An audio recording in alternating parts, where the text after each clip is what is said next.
جب پاکستان کی national security threaten ہوگی، کوئی رسپانس نہیں آئے گا، کنٹینولی ایک اٹیکس ہوں گے، تو all options are on the table. وہ انٹرنیشنل لاء میں ہاٹ پرسوٹ کا ایک پروویژن ہوتا ہے جو ترکی نے سیریا میں بھی کیا ہے، جو کردش ریبلز ہیں وہ انووک کرتے ہوئے ان کے خلاف ایکشن لیا ہے، تو ہم بھی ان بیسز کو اور ان سینکچریز کو اٹیک کر سکتے ہیں۔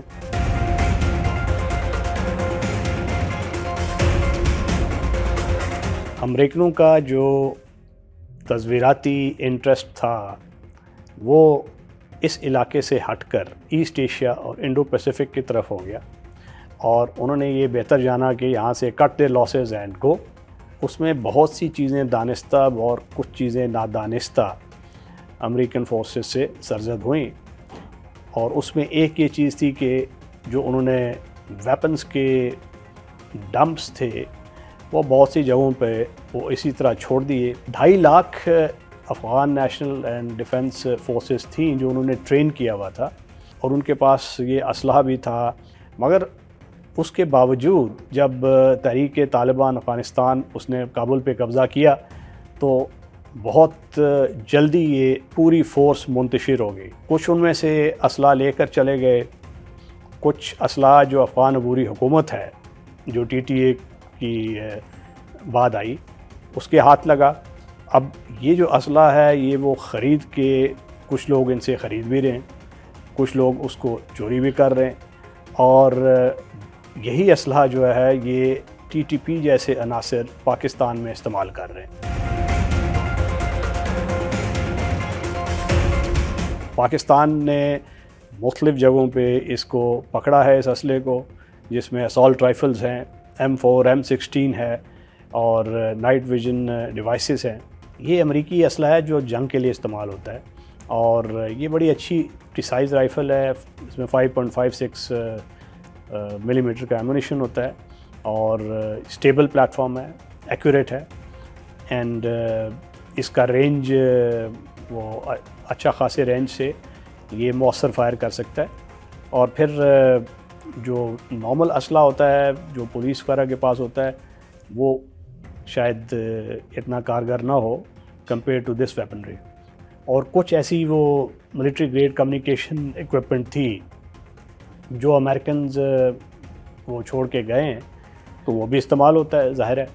جب ہم دیکھ رہے ہیں کہ آئسولیٹڈ پوسٹس پہ جو حملے ہوتے ہیں یہ اسی اسلحے جو امریکن اسلحہ ہے اس کو بھی استعمال کرتے ہیں، ان کے پاس دیگر بھی اسلحے کی کوئی کمی نہیں ہے افغانستان میں۔ یہ جو TTP ہے جو کہ امریکنوں کے خلاف لڑتے رہے ہیں، پاکستان کے جو خلاف ان کی جو آرمی ہے اس کے خلاف وہ نبرد آزما رہے ہیں۔ اب پولیس تو ایک نارمل کرائم کنٹرول کے لیے ہوتی ہے، ہماری جو KP کی پولیس ہے ان میں بہت سی چیزوں کی کمی ہے۔ اسالٹ رائفلز جو ہیں، sniping rifles, night vision devices, bullet proof vests ہیں، وہ ان کے پاس اس طریقے سے اس تعداد میں نہیں ہے۔ اب اتنا بڑا جو نیولی مرج ڈسٹرکٹس کا علاقہ ایڈ ہو گیا ہے KP میں، اس میں جو پولیس کو ریسورس ملنا تھا out of the divisible pool بھی جو پوری KP گورنمنٹ کو ملنا تھا اس پہ بھی KP گورنمنٹ کو کچھ تحفظات ہیں۔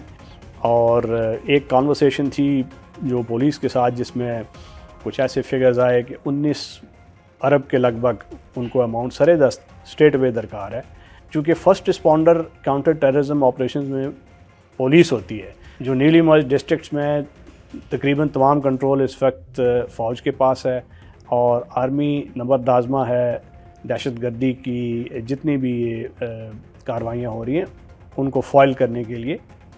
مگر اگر پولیس نہیں ہوگی تو پھر لوکل آپ کے پاس انٹیلیجنس بھی نہیں ہوگی، کیونکہ پولیس کا ایک نیٹ ورک ہوتا ہے جیسا کہ SHO لیول اور اس سے نیچے جو کہ بڑے ان کے روابط ہوتے ہیں، ان کا نیٹ ورک ہوتا ہے پاپولیشن میں۔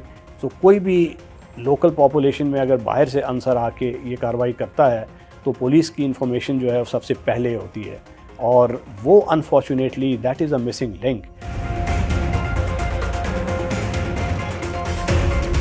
یہ جو TTP کی کاروائیاں ہیں یہ اس نے زور پکڑا ہے، اور ان کو ایسے لگ رہا ہے کہ کوئی ادھر سے ان کی کوریوگرافی ہو رہی ہے, آرکسٹریٹ کیا جا رہا ہے. ان کے مختلف دھڑے تھے جس طرح نور ولی محسود, حافظ گل بہادر, اب وہ بھی قریب آتے جا رہے ہیں. اور یہ وہ لیڈرشپ ہے جس کو تھوڑا سا کچھ جو انالسٹس ہیں انہوں نے اس کو یہ بھی نام دیا ہے کہ یہ کیرزمیٹک بھی ہے تھوڑا نور ولی محسود. اور اب اس نے جو سپلنٹر گروپ تھے ان کو اکٹھا کرنا شروع کیا ہے.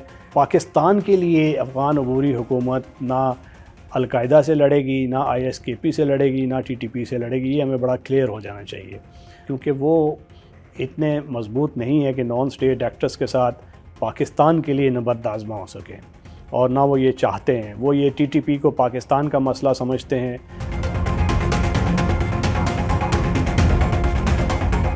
روزانہ جو ساؤتھ اور نارتھ وزیرستان میں 6 سے 7 دار اندازی کی کوششیں ہوتی ہیں. اس کے تانے بانے چونکہ کراس دی فرنٹیئر ہیں, تو جب تک وہاں سے افغان عبوری حکومت سیریس نہیں ہوتی کہ ان کو کنٹرول کرے تو یہ لگاتار ان کی موومنٹ جاری رہے گی اور ان کو سیف سینکچوریز ملی رہیں گی. جب پاکستان کی نیشنل سیکیورٹی تھریٹن ہوگی, کوئی رسپانس نہیں آئے گا, کنٹینولی ایک اٹیکس ہوں گے, تو all options are on the table. وہ انٹرنیشنل لاء میں ہاٹ پرسوٹ کا ایک پروویژن ہوتا ہے جو ترکی نے سیریا میں بھی کیا ہے. جو کردش ریبلز ہیں وہ انووک کرتے ہوئے ان کے خلاف ایکشن لیا ہے, تو ہم بھی ان بیسس کو اور ان سینکچوریز کو اٹیک کر سکتے ہیں. یہ hot pursuit in simple terms, یہ کراس دی بارڈر اگر ایک ساورن کنٹری اپنی جو ٹیریٹری ہے اس کا استعمال نہیں روک سکتا کہ وہ دہشت گرد وہاں پناہ لیں اور دوسرے ملک پہ حملہ کریں, تو وہ ملک جو اپنے سیلف ڈیفنس میں اس کو ایک ان کی پناہ گاہوں میں اٹیک کرنے کو بروئے کار لا سکتا ہے. اور اس میں ڈرون سے بھی اٹیک ہو سکتے ہیں, آرٹلری سے اٹیک ہو سکتا ہے, فزیکل جو ایکٹیویٹی ہے وہ کی جا سکتی ہے based upon good intelligence. Surgical strikes جیسے ہوتے ہیں اس سے پہلے جو ہے وہ تمام چینلز جو ہیں ان کے ذریعے اس حکومت کو آپ نے باور کروایا ہوتا ہے کہ جی آپ کا علاقہ, اس کو ایویڈنس دیا ہوتا ہے ٹینجیبل. بٹ یہ ایک ایکسٹریم میجر ہے اور اس کے دوسرے مضمرات بھی ہو سکتے ہیں, اور یہ آخر ایز اے لاسٹ آپشن ہی بروئے کار لایا جاتا ہے. اور اس سے پہلے بہت سے آپشنز ہیں جو پاکستان کو بروئے کار لانی چاہیے. آپ نے افغانستان کو جو عبوری حکومت ہے اس کو سفارتی سطح پہ اور ہمارے جو دیگر ادارے ہیں ان کے ساتھ جو ان کے روابط ہیں ان کو کنٹینولی ہم نے اس چیز کو باور کروانا ہے کہ یہ جب تک وہ اس کو روکیں گے نہیں تو ہمارے جو تعلقات ہیں دونوں ممالک کے وہ اس طریقے سے استوار نہیں ہو سکتے جیسے کہ ایک فرینڈلی بنیادوں پہ دو ساورن کنٹریز کے ہونے چاہیے. Thank you for watching the full video. آپ میں سے بہت سے ایسے لوگ ہیں جنہوں نے شاید ہمارا یوٹیوب چینل سبسکرائب نہیں کیا. So if you want to support independent journalism and watch more meaningful content, please subscribe to our YouTube channel.